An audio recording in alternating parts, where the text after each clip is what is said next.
It seems like this offseason there's a quarterback carousel going on. There's so many moving parts this offseason. So far, we've seen Matthew Stafford go to the Rams, Jared Goff to the Lions. Teddy Bridgewater is probably going to leave the Panthers. Jimmy G, we don't know what's going to happen there with him yet. And I'm missing quite a few more moves that happened, but Carson Wentz to the Colts. But all in all, a quarterback who's also part of this quarterback carousel is Sam Darnold. What team is Sam Darnold going to play for in 2021? A report came out that the Jets are going to evaluate QBs before deciding on a deal for Sam Darnold. And I got to admit, I'm flip-flopping a lot on whether the Jets should keep or trade Sam Darnold, and that's because I am torn. I'm a New York Jets fan. If you could see right here, there's an action figure of Mark Sanchez behind me.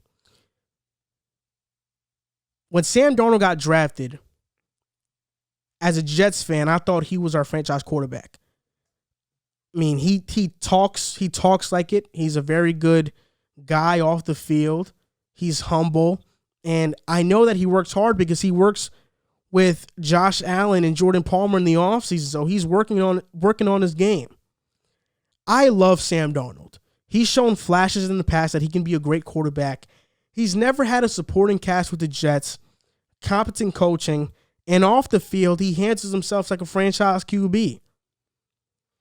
But I don't know if keeping him is the right decision, but I don't know if letting him go is the right one either. Sam Darnold to this point has thrown 45 touchdowns and 39 interceptions in his career and has a 78.6 quarterback rating.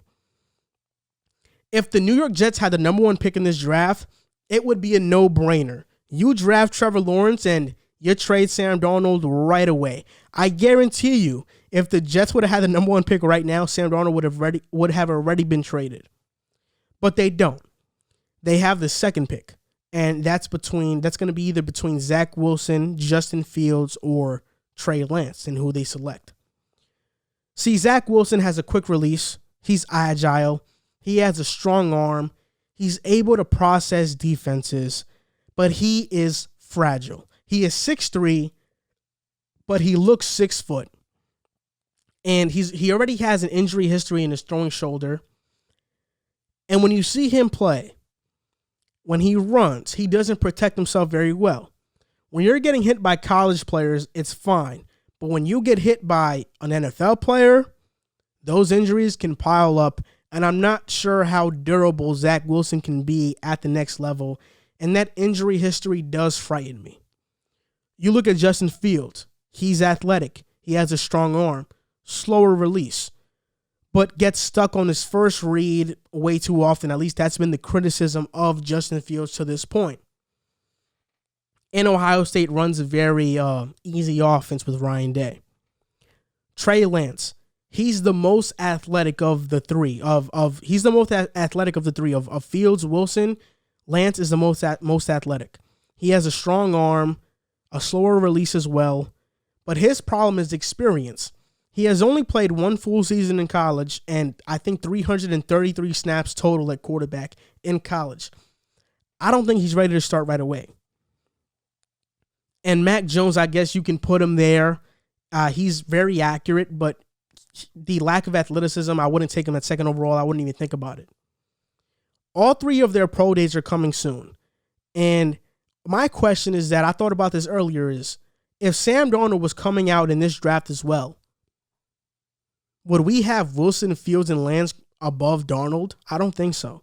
I think Darnold would be the second best quarterback in this draft, no doubt about it, if Sam Darnold was coming out this draft.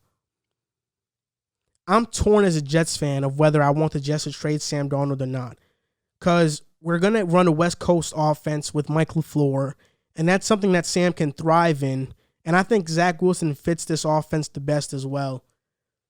But it's tough, because Wilson, durability is a major concern. Even with Darnold, durability is a major concern. Fields, just his processing information is a concern. And Lance, the experience is a concern. In a perfect world, I would want Sam Darnold to be the franchise quarterback of the Jets. But based on interviews that I've seen from Robert Saleh, I just believe that they're going to move on from Sam Darnold, and that's just the harsh truth. I just hope that they trade him to a good situation where he can thrive in. Washington would be a good one. I don't like Chicago at all. I think they're going to ruin Sam Darnold as well. Washington would be a good one as well with Ron Rivera and Scott Turner. But man, I really wish that Sam Darnold was the Jets franchise quarterback and he becomes that. I'm going to say this. If the Jets draft a quarterback or don't draft a quarterback, I'm fine with either decision. Like the Jets have said, they're going to evaluate every quarterback. So if they feel like Sam Darnold is the better one, they're going to stick with him. And part of me hopes that happens because Sam Darnold has never had a fair shot to succeed with the New York Jets. And it's unfortunate. And we've seen time and time again that situations are usually the reason why quarterbacks succeed. Last season, Denzel Mims and Crowder were not healthy when Darnold played. 2 years after that, who did we really have offensively? We had no offensive line. Darnold had no time to throw. And in his rookie season, same thing. No offensive weapons. Man, I'm torn as a Jets fan whether I want Sam Darnold to stay or go. But I know this. Whether he stays or he goes, I hope that he becomes a quarterback that I know that he can become because he's exceptionally talented, and I still believe in Sam Darnold.